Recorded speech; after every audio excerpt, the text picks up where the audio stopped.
Bismillahirrahmanirrahim. Assalamualaikum warahmatullahi wabarakatuh.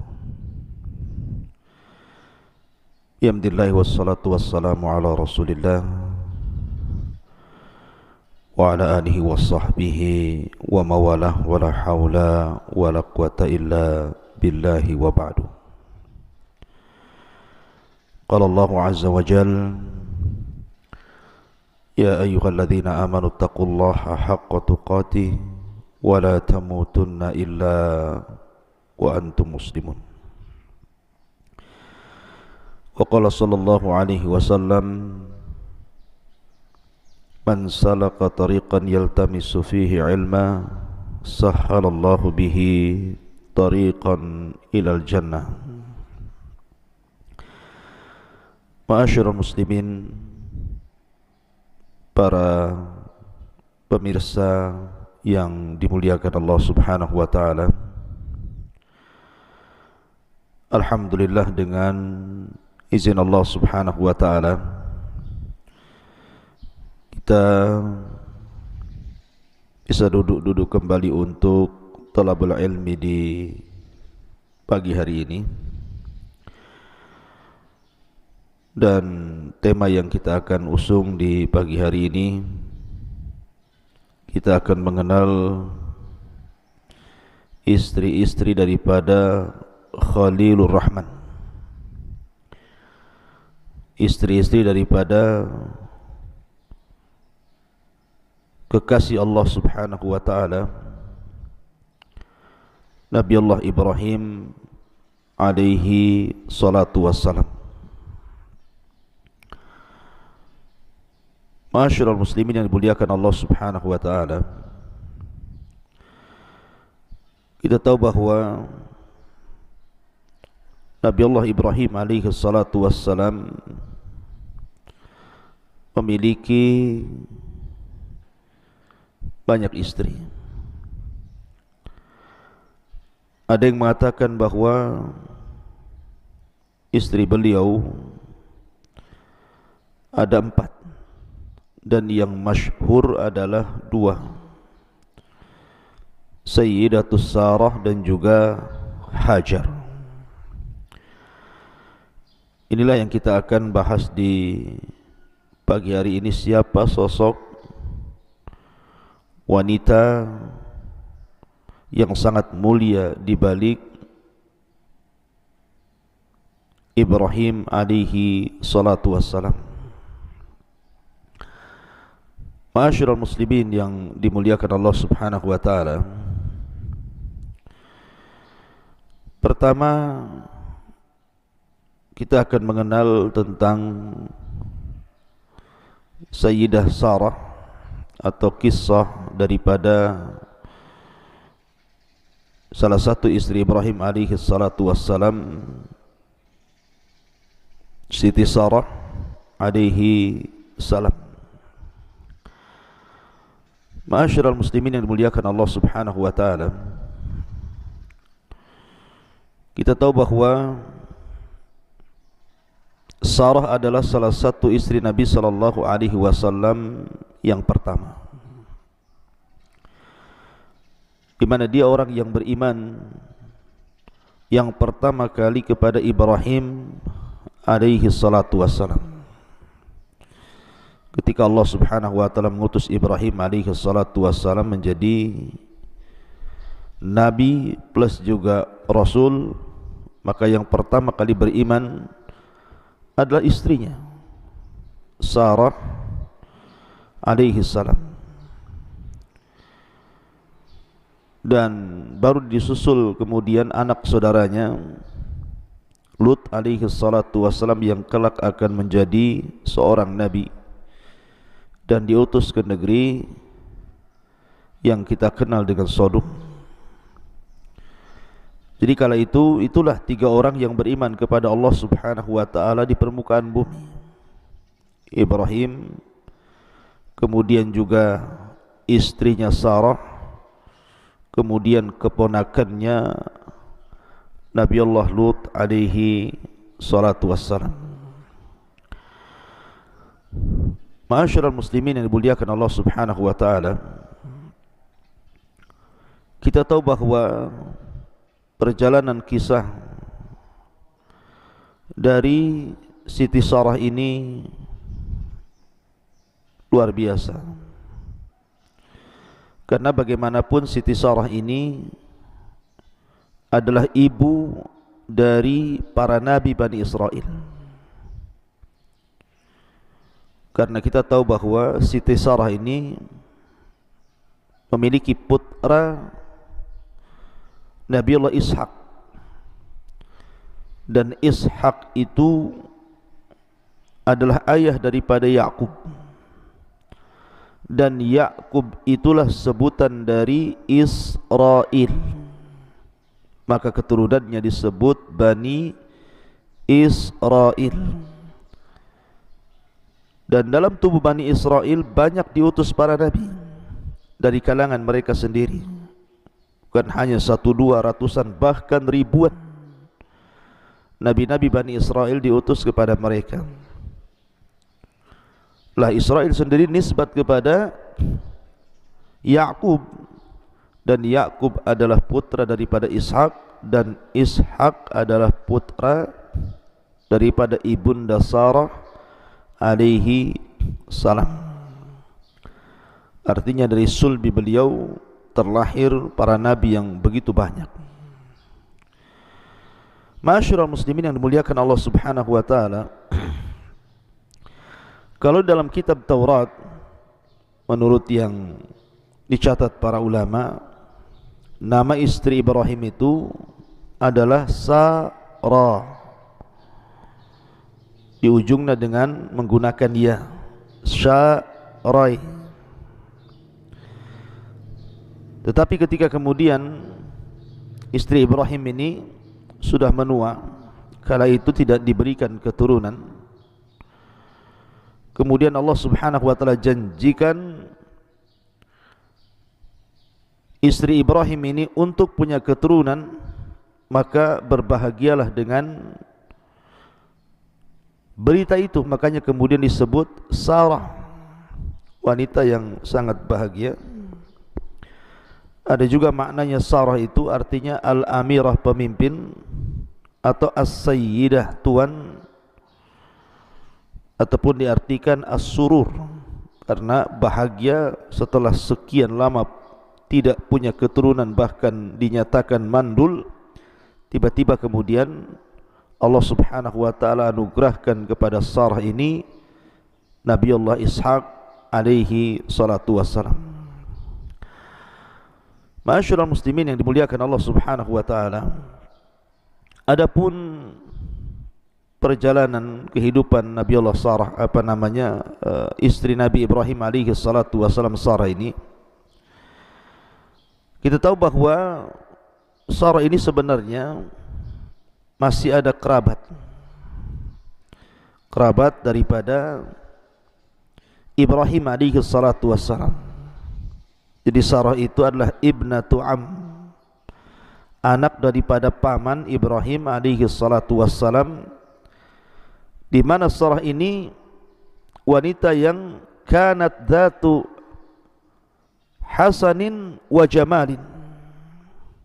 Jadi Sarah ini memang Allah anugerahkan kebaikan dalam fisiknya, di mana dia memiliki paras cantik yang luar biasa. Bahkan diriwayatkan bahwa tidak ada wanita tercantik di zaman itu melebihi kecantikan Sarah.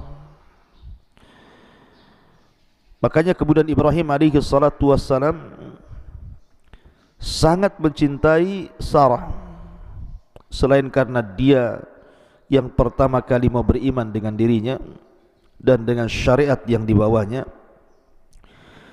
dia juga wanita yang sangat cantik, wanita yang mengabdikan kehidupannya untuk Nabiullah Ibrahim alaihi salatu wassalam. Lah setelah tidak mungkin Nabiullah Ibrahim berdakwah di negeri Babil, di negeri Irak, karena juga perlawanan Namrud yang luar biasa, akhirnya kemudian dia hijrah Ibrahim alaihi salatu wassalam bersama Lut dan juga saudara daripada Sarah dari negeri Babil ke Palestina. Akan tapi kemudian di Palestina selama hidup maka terjadi pacaklik yang berkepanjangan sehingga susah untuk mencari penghidupan. Makanya akhirnya Ibrahim alaihi salatu wasallam memutuskan dengan Sarah untuk mengambil sikap hijrah ke negeri Mesir. Maka berangkatlah kemudian Ibrahim dan juga Sarah menuju Mesir. Masalahnya di Mesir sendiri kita tahu bahwa ada kerajaan yang rajanya itu sangat zalim sekali,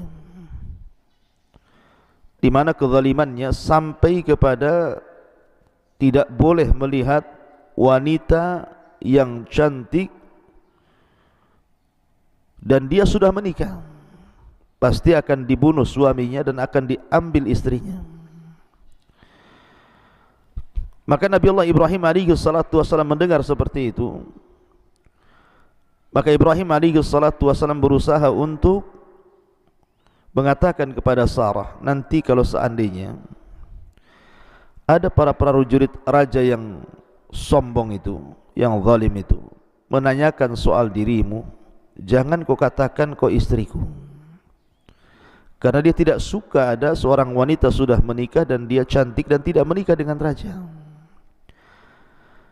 Tapi katakanlah engkau saudaraku, engkau adalah saudariku, maksudnya saudara seiman, saudara seagama, karena tidak ada yang beriman di kolong langit kala itu kecuali Ibrahim dan juga istrinya. Maksudnya di sini Tauriyah. Ma'asyiral muslimin yang dimuliakan Allah Subhanahu wa taala, betul ketika kemudian ditangkap Ibrahim dan juga Sarah kemudian dihadapkan kepada raja.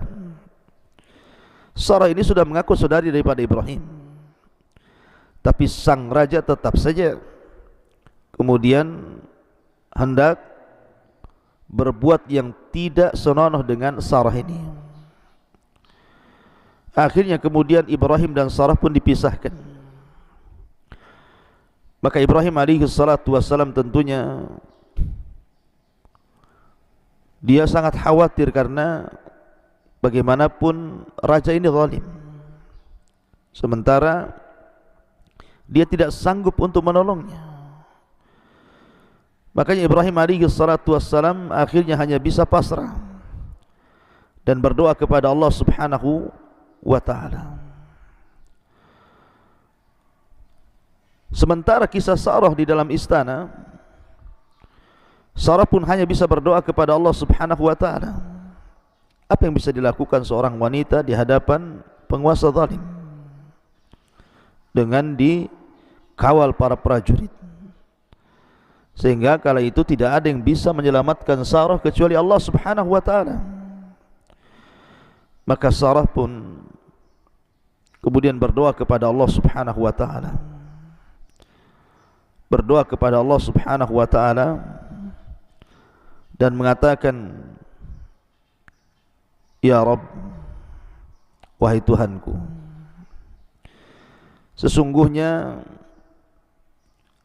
aku hijrah bersama Nabi-Mu dan beriman dengan risalah yang kau emban kepada Nabi-Mu. Kalau seandainya aku beriman dengan itu sebuah amal saleh, maka selamatkanlah diriku dari raja zalim ini. Subhanallah. Jadi Sarah ini bertawasul kepada Allah Subhanahu wa ta'ala dengan amal saleh.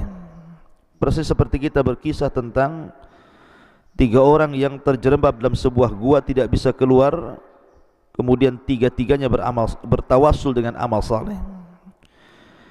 Maka Siti Sarah pun sama, dia bertawasul dengan amal saleh dia, keimanan dia kepada Nabi atau suaminya yang ketika itu jadi seorang Nabi dan Rasul, dan risalah yang diembannya. Maka betullah ketika didatangkan kepada sang raja Kemudian sang raja berusaha untuk merayunya, berusaha untuk menciumnya, merabanya, dan juga menjamahnya. Tiba-tiba Sarah berdoa kepada Allah Subhanahu wa taala agar Allah Subhanahu wa taala jangan sampai kemudian tangan kotor itu menyentuhnya. Karena dia sudah berdoa kepada Allah Subhanahu wa taala agar jangan sampai kesuciannya diberikan kepada orang lain kecuali kepada suaminya Ibrahim alaihi salatu wassalam. Maka tiba-tiba kemudian tangan sang raja yang hendak menjamah Sarah ini tiba-tiba seperti orang yang sedang stroke, tidak sanggup untuk digerakkan sama sekali. Akhirnya kemudian sang raja pun mengatakan kepada Sarah, ad'illah an yutliqa yadi falakillah la adhurruka.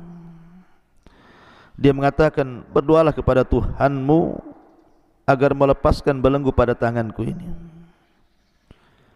maka saya tidak akan mengganggumu. Akhirnya kemudian Sarah pun berdoa kepada Allah Subhanahu wa taala, tiba-tiba kemudian sembuh tangannya. Kemudian sang raja ini berusaha ingin mencoba lagi kedua kalinya, tapi Siti Sarah kemudian berdoa kembali yang kedua kalinya kepada Allah. Tiba-tiba kemudian kembali tangan sang raja menjadi lumpuh. Kemudian sang raja meminta lagi kepada Sarah untuk berdoa kepada Allah agar disembuhkan. Sarah pun ketiga kalinya berdoa kepada Allah. Akhirnya sang raja pun ketakutan. Disangkanya Sarah ini bukan manusia, tapi syaitan. Makanya kemudian dia memanggil para prajurit yang membawa Sarah ke istana ini dan mengatakan, innaka innama ataitani bisyaitanin walam ta'tini biinsanin. Bagaimana kalian ini? Kalian mendatangkan kepadaku seorang syaitan, bukan manusia. Fa akhrijha min ardi, keluarkan wanita ini dari bumiku, dari negaraku. Wa'tiha Hajar, kemudian sebagai imbalannya agar dia mau keluar, berikan Hajar kepada dia, biarkan jadi budaknya, asal dia jangan pernah kembali ke negeri ini. Kemudian diserahkanlah Hajar kepada Sarah. Kemudian kedua wanita suci ini keluar dari istana dengan selamat dan melihat Ibrahim alaihi salatu wassalam selesai sholat, menunjukkan, kata para ulama, begitulah Ibrahim mengajarkan kepada kita, kalau ada kesulitan maka sholatlah, maka Allah Subhanahu wa ta'ala akan menolong setiap kesulitan yang kita hadapi.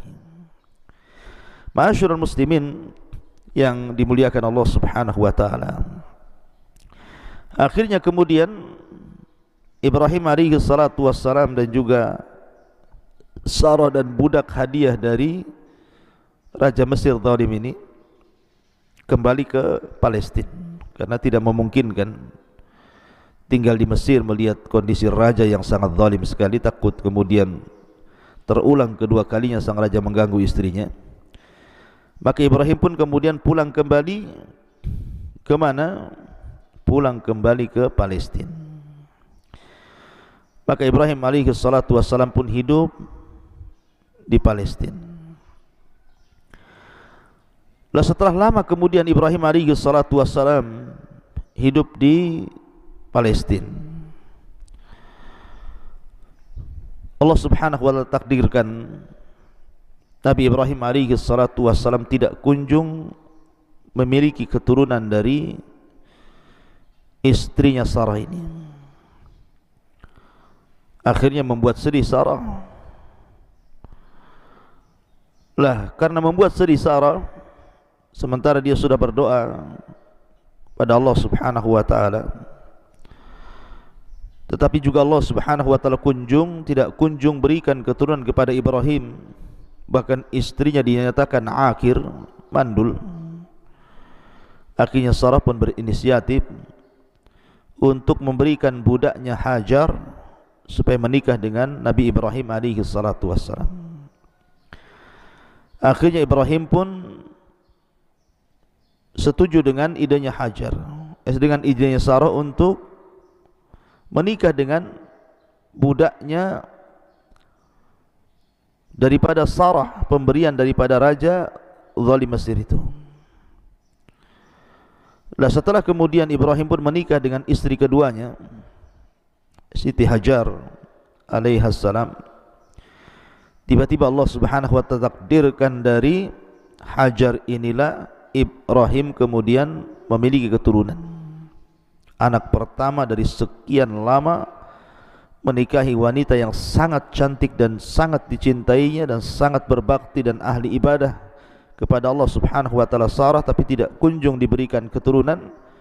Ketika kemudian menikah dengan budaknya Sarah, maka Ibrahim pun diberikan keturunan Ismail alaihi salatu wassalam, yang ketika itu usia Ibrahim sudah mencapai 86 tahun.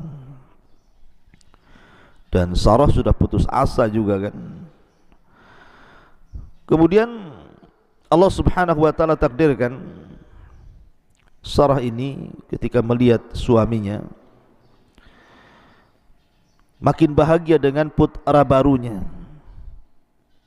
putra pertamanya Ismail alaihi salatu wassalam, maka khawatir kalau seandainya suaminya meninggalkan dirinya,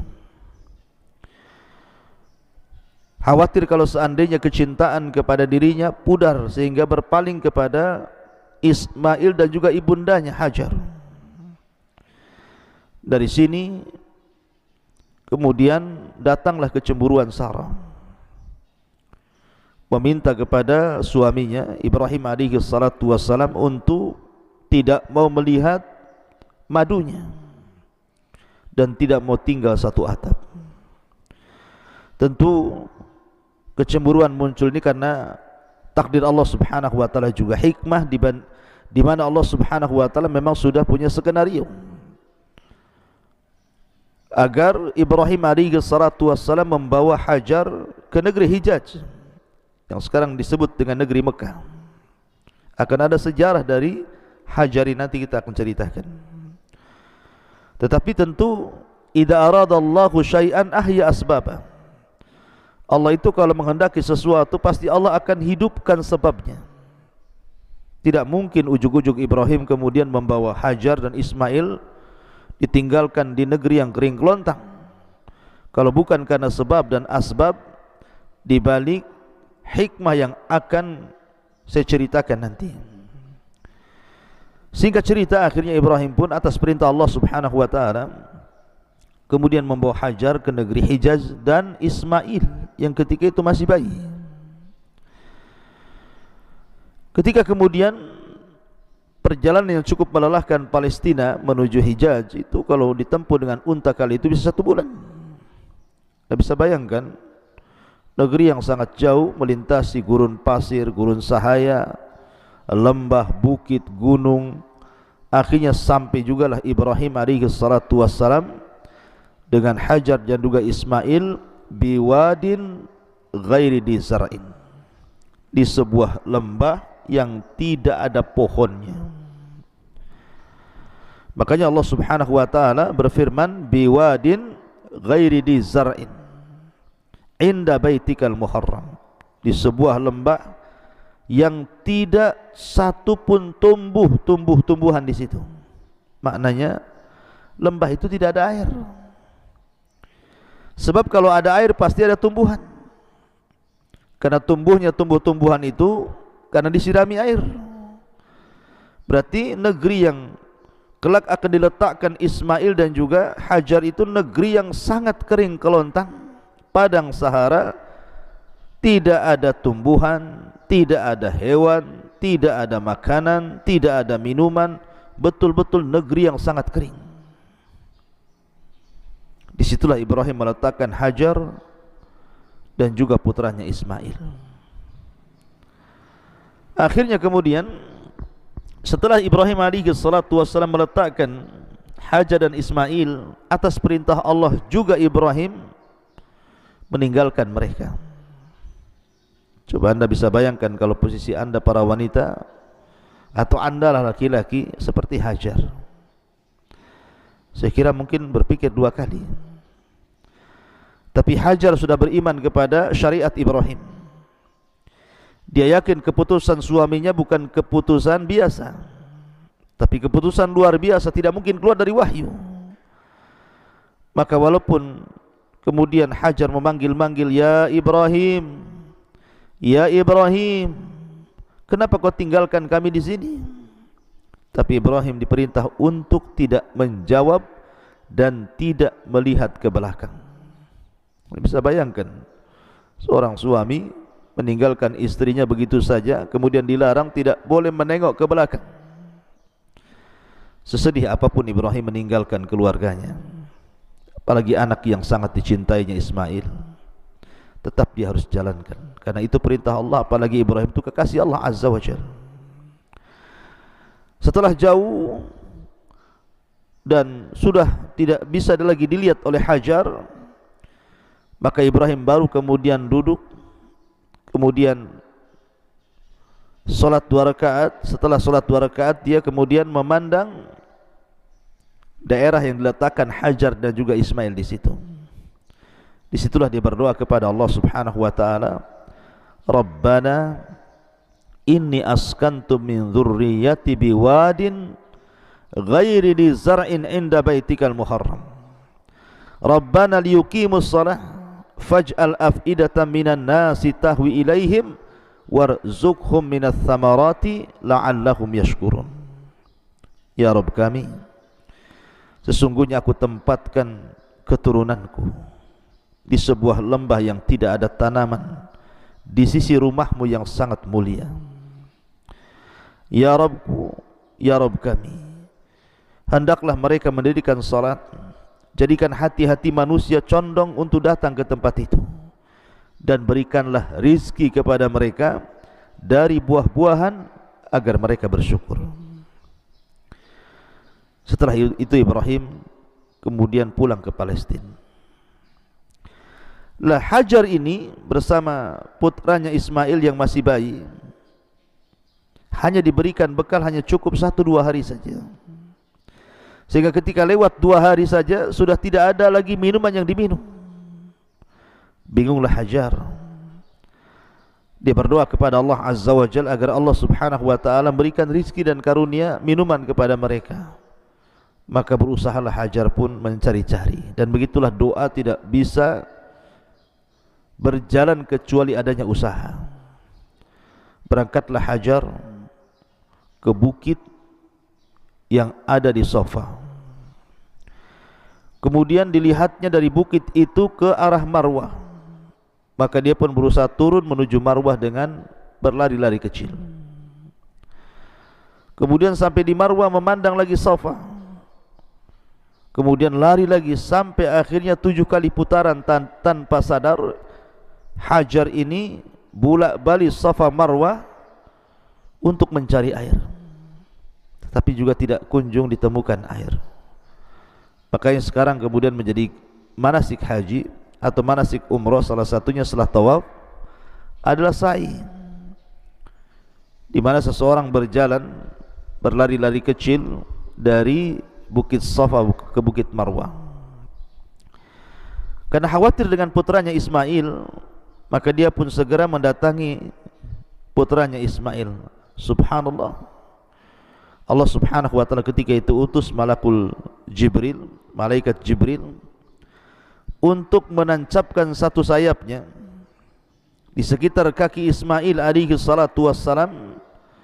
Tiba-tiba keluar air yang sangat dahsyat, sumber air yang sangat dahsyat.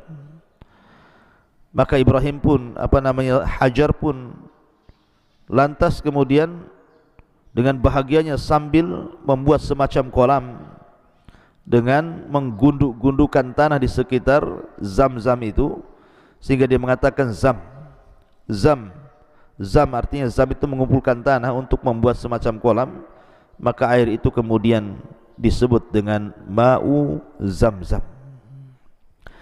Ma'asyiral muslimin yang dimuliakan Allah Azza wa Jalla, tentu setelah adanya air, dan ini irhasat, keanehan-keanehan kepada Nabi Allah Ismail alaihi salatu wassalam, di mana sebelum menjadi nabi sudah ada irhasat keanehan dipancarkan air Zam-Zam di sekitar kakinya dan menolong kehidupannya. Proses seperti doa Ibrahim alaihi salatu wassalam, warzuqhum minats tsamarati la'allahum yashkurun, berikan rezeki kepada mereka ya Rabb. Akhirnya kemudian karena ada air, tentu mulailah banyak burung yang singgah kemudian minum di air Zam-Zam itu. Lah, ketika itu ada satu rombongan kabilah berasal dari Yaman namanya Jurhum, sedang kehausan mencari air di tengah padang pasir. Kemudian dilihatnya dari kejauhan, kok ada burung banyak di situ. Maka suku Jurhum pun mendekati tempat yang banyak burungnya. Rupanya didapati oleh suku Jurhum di situ seorang wanita dan anak kecil, Hajar dan juga Ismail. Lah, karena suku Jurhum ini akhlaknya baik, bukan orang-orang jahat. Bisa saja kalau mereka hendak merebut air itu membunuh membunuh Hajar dan juga Ismail. Tapi orang-orang Yaman dari dulu memiliki kelembutan hati. Akhirnya kemudian membuat penawaran untuk ditukar. Maka Hajar pun meminta, boleh anda mengambil air dari airku ini, tetapi tukar dengan makanan. Akhirnya begitulah Hajar mendapatkan makanan dan kabilah Jurhum itu mendapatkan air minuman. Dengan berjalannya waktu, akhirnya kabilah ini sering singgah di situ, meminum. Akhirnya lambat laun meminta izin kepada Hajar untuk membuat tenda-tenda dan rumah-rumah. Maka dengan berjalannya waktu menjadilah semacam kampung yang kemudian disebut dengan kampung Jurhum, karena mayoritas adalah kabilah Jurhum. Dan kabilah Jurhum ini adalah orang Arab asli. Lah, Ismail inilah belajar bahasa Arab dari suku Jurhum. Akhirnya menjadi orang yang paling fasih dibandingkan orang Arab sendiri daripada Jurhum.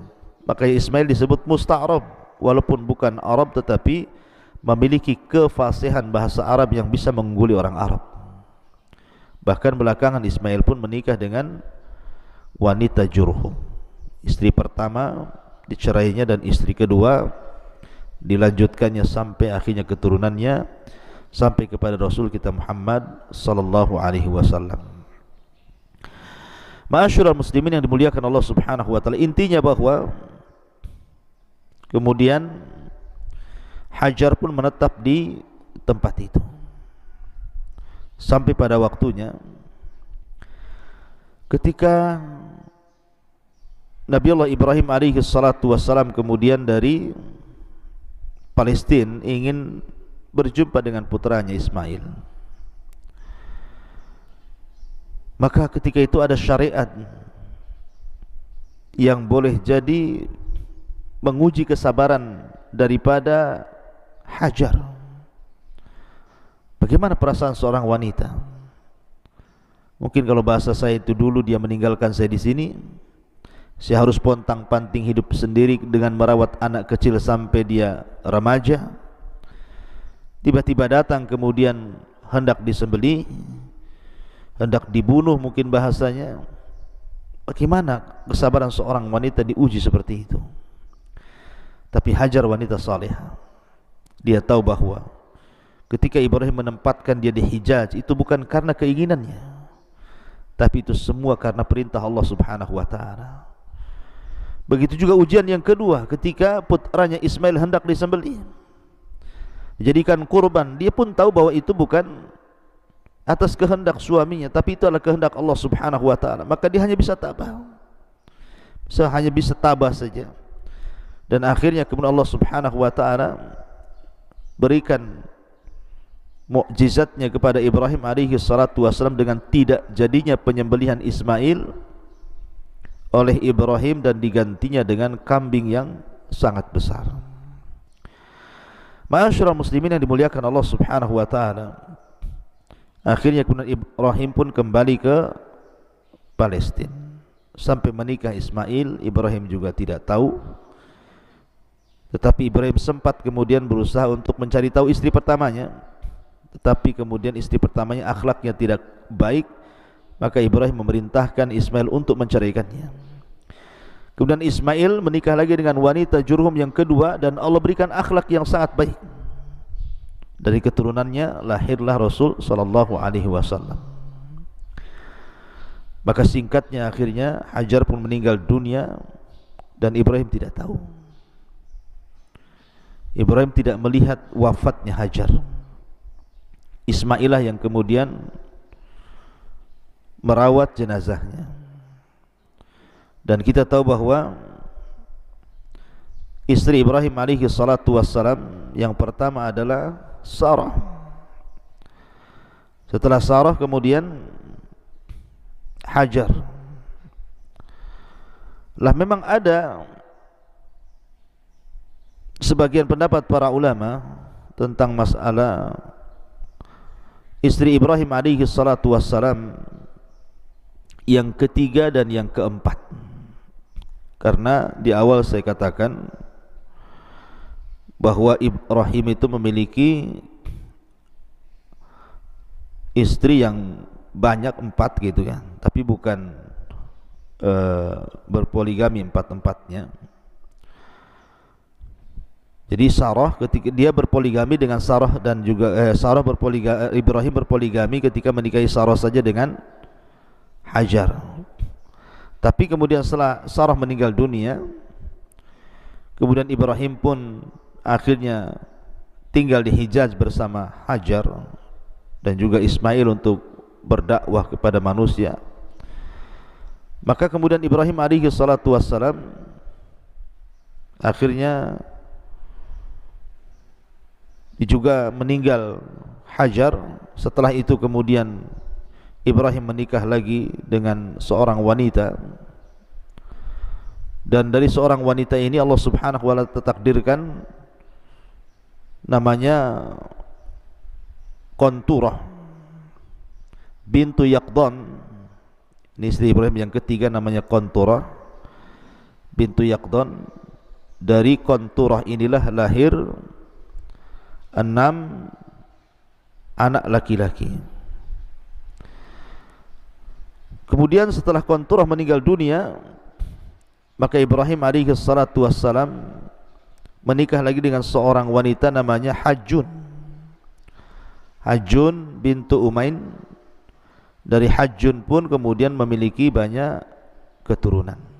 Jadi dari Qanturah istri yang ketiga memiliki banyak keturunan, ada 6, yang salah satunya kemudian muncul kabilah Madian.